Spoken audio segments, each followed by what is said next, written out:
ખુદ નુસરત કેમ છો બધા મજામાં જશો તો મારું નામ છે રેહાન અને તમને બધાને આજે હું શીખવાડવાનો છું એક મારી સ્પેશિયલ રેસીપી જેનું મને ખબર નથી પણ હું બનાવીશ આજે અને તમને બધાને પણ ખવડાવીશ તો જોતા રહેજો આગળના બ્લોગમાં તો જોઈએ કેવી રીતે બનાવાય ચાલો આપણે હવે બનાવવાનું શરૂ કરીએ તો હવે હું તમને કહી દઉં કે આ બનાવવા માટે તમારે શું શું જોશે red chilli sauce dark soya sauce મીઠું ટમેટા કાકડી બે ઈંડા ને બ્રેડ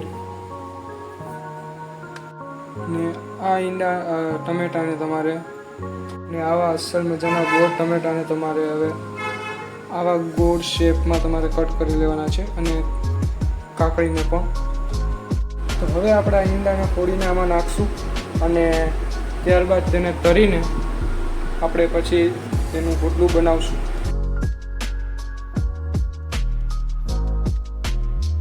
ચાલો હવે ઈંડા તો આમાં નાખી દીધા ફોડી દીધા મેં અને એને હલાવી મિક્સ કરી નાખ્યું હવે આપણે આ ગરમ થાય છે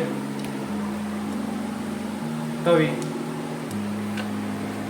ત્યાં સુધીમાં કાકડી ટમેટા પાછા કટ કરી નાખું ચાલો અત્યારે તવી તો ગરમ થઈ ગઈ છે તો હવે ઈંડું તરી નાખીએ ફ્રાય કરી નાખીએ એ પછી આગળ વધીએ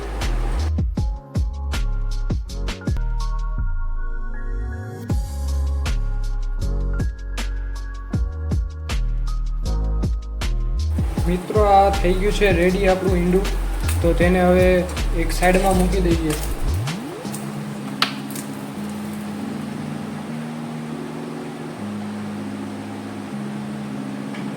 ગાઈઝ આ નીચે પહેલાં બ્રેડ મૂકવાની તે પછી આ ઈંડું રાખવાનું આની ઉપર red chilli sauce and dark soya sauce એને ચોપડવાનો અને ત્યાર પછી ટમેટા કાકડી તે બધું રાખી દેવાનું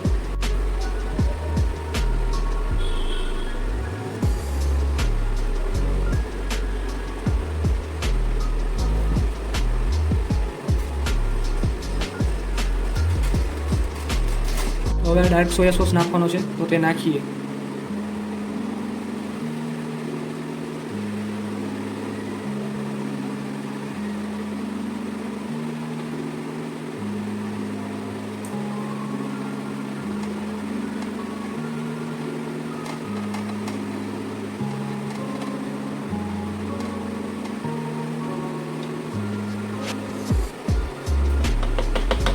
ને આમાં હવે અત્યારે સોયા સોસ ને રેડ ચીલી સોસ નાખી દીધો છે ને હવે આપણે નાખવાના છે ટમેટા અને કાકડી ચાલો નાખીએ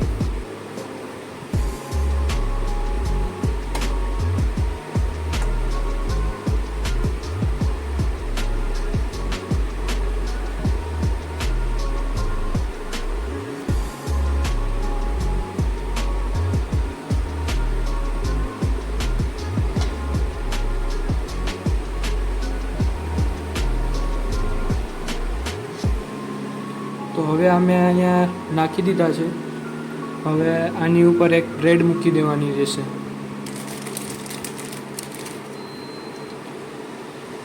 તે મૂકી દઉં એટલે આપણી બ્રેડ તૈયાર ચાલો આપણી બ્રેડ તો બનીને તૈયાર થઈ ગઈ છે તો હું તમને ખાઈને બતાવું કે કેવી છે મારી ન્યૂ બ્રેડ આઈ મીન મેં બનાવી છે તો કેવી છે જોઈએ ટેસ્ટ કરીએ અને આનો રિવ્યૂ હું તમને આપું છું હમણાં તો ચાલો હું અત્યારે તમને ટેસ્ટ કરીને બતાવું કે કેવી છે મારી બનાવેલી બ્રેડ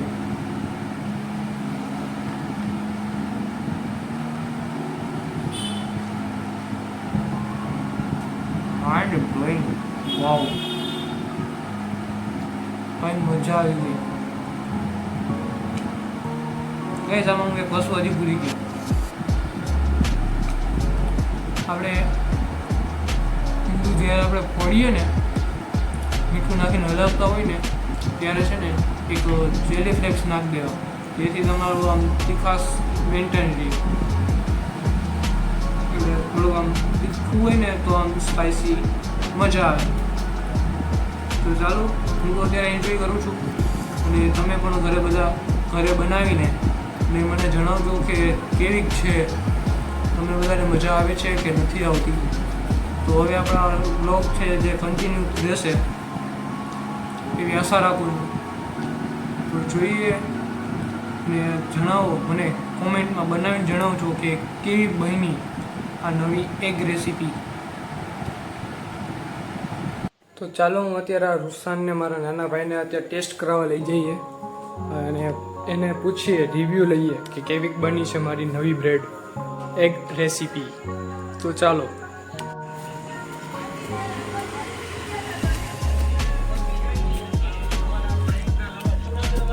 રૂસાન, હવે તું મને ખાઈને બતાવતો કેવી છે આ મારી એગની નવી રેસીપી. કેટલી મજા આવે છે. અને ક્યાં તમારે ક્યાં રહેવાનું? તો જોઈ ગયા બનાવીએ. Thank you. જોતા રહેજો. એકવાર બોલજો માપુ બનાવ્યા ચેનલ સબસ્ક્રાઇબ. હું ગઈકાલે બ્લોગ એન્ડ કરતા ભૂલી ગયો હતો. તો કેવી બની તમારી બ્રેડ આમલેટ મને જરૂરથી કોમેન્ટમાં જણાવજો.